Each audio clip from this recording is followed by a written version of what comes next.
Hi, and thanks for tuning in to Dermcast TV. It's Rob Casquejo in Los Angeles, and I'm here today with longtime friend Doug DiRuggiero. Hey, Doug.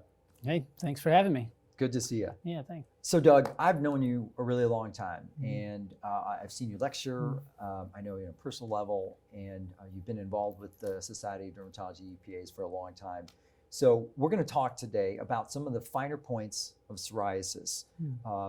And I think the first thing I'd like to ask you, because psoriasis is one of those things that's evolved greatly, especially with therapeutics, like within our careers. And that doesn't happen often in medicine, right? You know, you see something evolve so rapidly in terms of therapeutic options. Where do you think we are today with psoriasis and therapeutics? What's the state of therapeutics and psoriasis today? Well, I mean, they've come a long way. I mean, when I first stepped into dermatology 22 years ago, we didn't have any of the approved biologics for psoriasis. You know, we had infliximab and etanercept that were approved for rheumatoid arthritis, and later etanercept got approved in 2004. And then all the whole cascade of biologics came out. I'm right there with you. All the way back when we had cyclosporine, methotrexate, soriatane, and our tar in our light boots. Yeah. And then, Amaviv came. Yeah. And Raptiva, and so we've seen some come and go. But before all that came, we were using all those old stuff, like you said. Yeah. So it's kind of like these technologies have expanded our knowledge of psoriasis, and our knowledge of psoriasis has expanded the technology. It's really been a chicken and egg evolution of where we are today. You know, we have 11 biologics out now. We got a 12th waiting to be approved. 3 different classes that target 3 different areas of the pathway. But the biggest change really came, you mentioned cyclosporin in 1979 with the first trial. It wasn't even a trial, it was an observation. It was two rheumatologists from Europe that ran a short little study inside the New England Journal of Medicine. They got their hands on a new medication called cyclosporin. They were from Switzerland, that's where it was launched.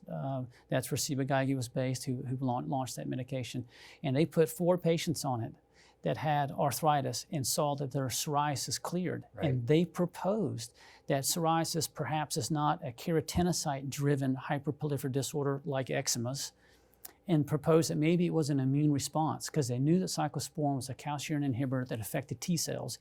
And that little tiny article in the New England Journal suddenly tipped off a whole new mindset of, are we really following chasing the right thing down? And what year was that publication? That was in 79. Right. And so you go to 1986, which was the first trial in the United States that came out of a group in Michigan that was published in JAMA. And then you move to 2001 with Alice Gottlieb finally putting out that kind of landmark study in Lancet, looking at TNF as one of the major drivers of it. She was really the first dermatology scientist that really showed that this was the pathway that we needed to follow. Early on, we thought that psoriasis was really a Th1-driven disease because they saw IL-12 was involved. And so the early products were actually targeting IL-12 at that P450 subunit. And so whenever Stelara came out, ustekinumab came out, they didn't realize that there was an IL-23 out there that had the same subunit. It wasn't that they were targeting 23 and picked up 12. They were targeting 12 and then 23 got involved. And that was serendipitous, because when they realized that actually it wasn't that Th1 pathway which put out TNF and IGF and IL-12, that it was actually a 17 pathway being pushed by 23, suddenly all these little, it's this collaborative effort of data coming out and pushing people in the right directions is what allowed us to kind of move from what I would say was dropping bombs from a B-52 bomber onto the disease, to move it into where we are now, where we're taking on Navy SEAL snipers and hitting targets at that point. It's so funny you use that analogy. I remember way back when I first did my lectures, when we had basically TNFs, that was the exact analogy I used, except I would say, the medicines we used previously were like nuclear bombs. These are more like sharpshooters. And even within that, because I would even say the TNF class is more like shooting a shotgun. With a scatter shot. So it brought it down from the nuclear to a shotgun blast, because TNF is so ubiquitous. Every nucleated cell in the body produces IL-1, IL-6, and TNF. And that's why the TNFs have 10 indications. That's why they have more side effects. That's why they have more precautions. They have a couple black box warnings because it has a more pan effect. Right. And so when we moved from kind of a shotgun blast into actually a true, rifle shot, that's when we moved into the 17s and the 23s, more targeting that one particular area. So, we have all these therapies, and you mentioned sort of the broad effects and side effects. Thankfully, experience has shown that even TNFs with this sort of broader effect have turned out to be relatively safe over the long run across these indications worldwide. And then, of course, we have these, you mentioned 17s moving to 23s, that we have these very specific sort of downriver type effects that are going on. So obviously, very high technology therapy these days. So where is the place of medications in the therapeutic ladder? So I guess I would point to the National Psoriasis Foundation's recommendations, the AAD. What do you think in terms of, are we there yet? Are we there where biologics are used quickly enough, and on the whole, these high-tech medicines?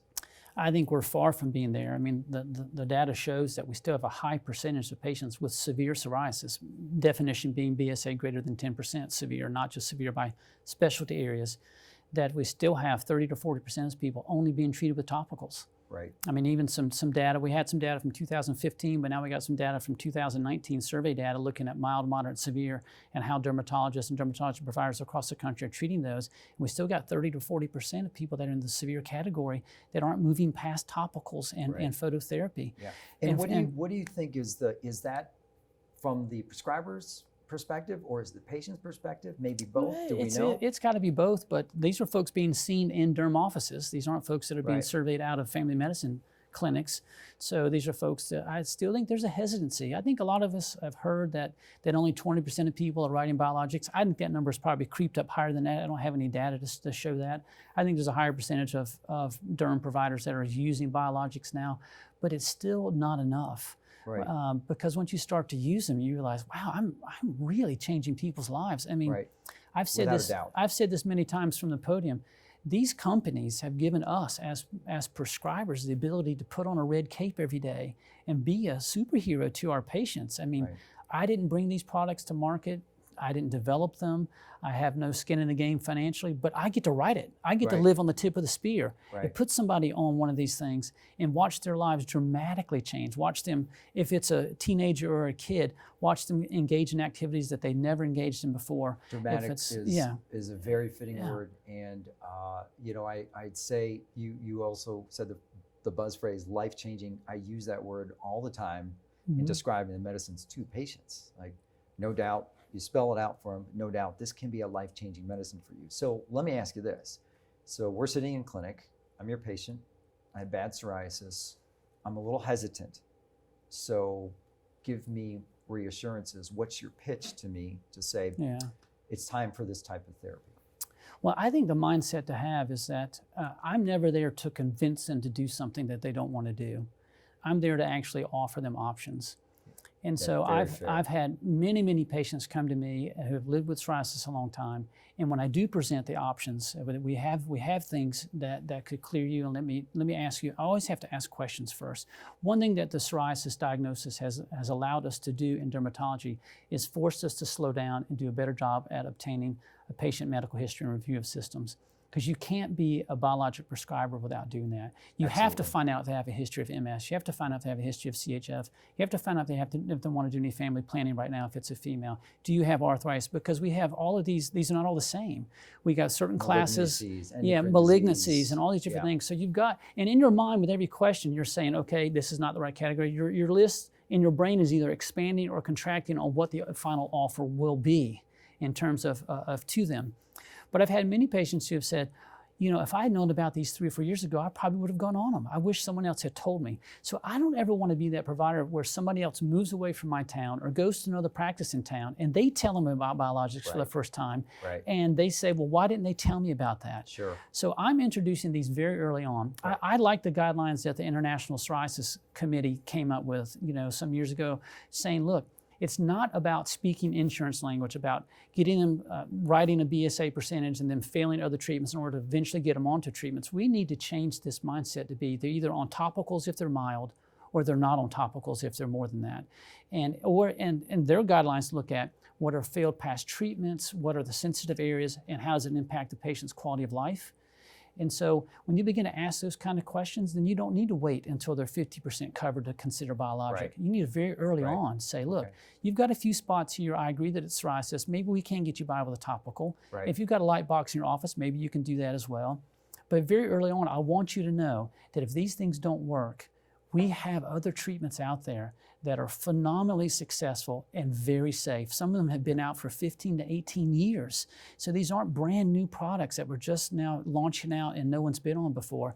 And then I let them kind of guide that. Well, tell me about those. Or I've seen commercials on those. But I just, because I don't want them to feel like I'm there to try to make them go into something, but I sure want them to know that I have a lot of people on them, a lot of very happy people, and I think that you would be happy with it as well. And then I go into the questions on, let's try to figure out the best class for you. Right, that's great. No, so you're validating, I feel good, you're validating my style, because I do nearly exactly the same thing, use the same kind of buzz phrases. So what I heard from you, again, for our viewers to sort of fine tune this, when you have a patient that's a little hesitant, the medicines are life-changing. They're incredibly safe. You have a lot of patients on it that have great success with it. These are all things that can be reassuring to the average person in terms of maybe considering these therapeutics. Yeah. So. I think the key is you don't wait for a patient to ask about one they saw on a commercial. Right. I think we need to be the ones that are letting our patients know. That, because, I mean, our goal is to make their lives as meaningful and as impactful as they want it to be. Right. I had a gentleman tell me 2 months ago that I put on a biologic. He had a phenomenal response, 90 to 100% clearance when I saw him at his 3-month visit. And he said something to me, he was in his 30s. He says, I can't tell you how many missed opportunities in my life I've had because of my psoriasis. If I had this, he was diagnosed at age 8. He said, if I could have gotten this clear when I was a kid, I don't know how my life would be different. Not that he loves his life now. Right, sure. But I pushed him. I said, well, what do you mean by that?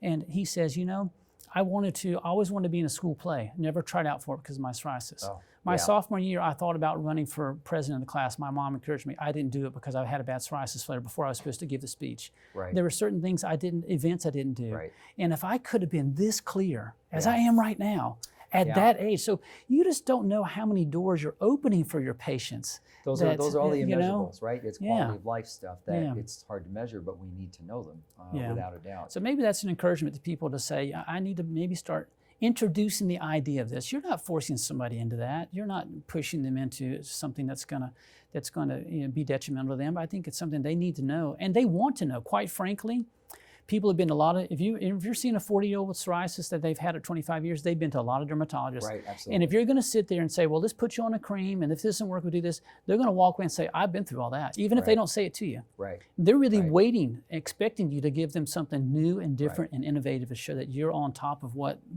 treatment options are. So we're in the day and age, we have the high-tech medicine, we have the data, we have the real-world use. So it's very acceptable to look at these medicines very quickly. It is. And you add to that the fact that we know that this disease is systemic, has multiple comorbidities that are well documented now. Now, we can't say that if they go into the biologics that we can modify those comorbidities, but that data's coming. Okay.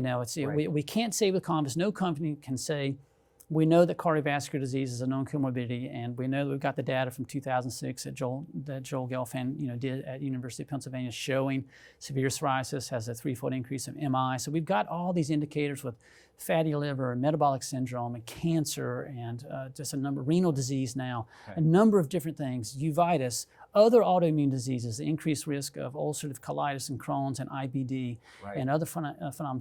So the theory is that if you can calm down that systemic inflammation, we should see these things improve. I think most people theoretically and scientifically will say that's going to happen.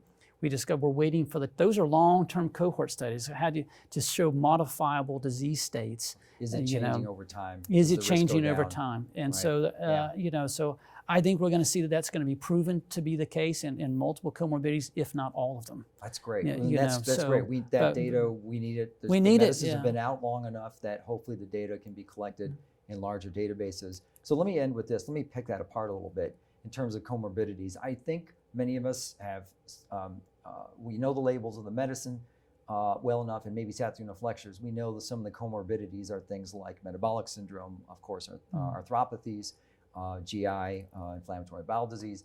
So is there anything else that you would pitch as, hey, this is what you should be looking out for in your large picture of psoriasis patients' health? Well, I mean, I kind of went through a list already of some other things. We're looking at renal disease is probably a marker too. Non-alcoholic fatty liver as being one that we're seeing with psoriasis patients. Is that obesity? Is it not? Which again is obesity. But I think probably the thing that would surprise folks the most is cancer. Is looking at cancer. So there was just at large solid tumor cancers. Yeah, I mean there was dyscrasias. Folks can look it up. There was a really nice article came out in 2019. It was done in a group in in New Zealand and Australia. They did an extraordinary meta-analysis. They looked at over 2,000 studies that looked at cancer risk associated with psoriasis. They brought it down to 58 trials that really were well done, and they did a meta-analysis of those 58 trials. Really kind of the first one that tried to stratify out severity of psoriasis linked to cancer risk.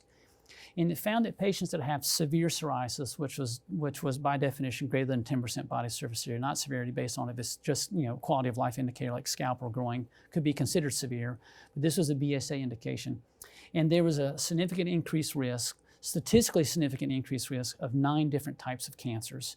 And the ones that I think would surprise people was it was esophageal, stomach, spleen, pancreatic were 4 out of those 5, and so of course lymphomas on there because we know that lymphomas are there. And then there were some non-melanoma skin cancer, SCC, and some other things. When they backed out of severity and backed out of the severe category and just said what is the overall risk of any patient who has psoriasis, mild, moderate, or severe, really the ones that jumped to the top were the lymphomas. The 3 most common being a B-cell lymphoma, a marginal zone lymphoma, and a non-Hodgkin's lymphoma. So your lymphomas are your top categories. Now, this is not people being put on treatments and therefore seeing an increased risk of lymphoma. Right. That's not those. Not these biologics are driving that. It's just that this is their overall risk outside of treatment for it. Right. So I think that outside of lymphomas, which we already know has been associated with it, but looking at that severe disease category and realizing that there are some solid tumor and other cancer risks that are statistically significant, it was kind of an aha moment for me to realize, wow, I didn't realize that they've got that higher risk. I think the lymphoma stuff's on the label. We know there's always warning about malignancies in general, but to be that specific, to see that kind of thing specifically, GI, seemingly GI-related tumors, that is something that is probably not what's on our radar normally. So well, you remember the early trials with etanercept and Humira, which were the first 2 biologics, both TNFs. They thought we were going to see a rise in lymphomas when those products came out in trials. And we thought everybody was going to have it. We were scared to death. We were doing blood draws every 3 months. And each of those trials had a few lymphomas, but they were T-cell lymphomas. Yeah. They weren't B-cell. And when you have an organ transplant and you put patients on these immunosuppressants, they develop B-cell lymphomas. Right. And we thought that's what, with immunosuppressants, we'd see B-cells.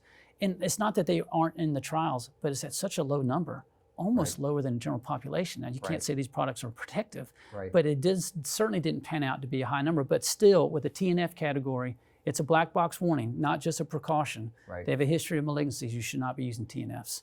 Absolutely. I mean, so that, serious infections and malignancies are the 2 black boxes. 17s and 23s have no black boxes. They have precautions and warnings, but nothing black box. But TNFs have got those 2 black boxes in addition to other precautions. So right.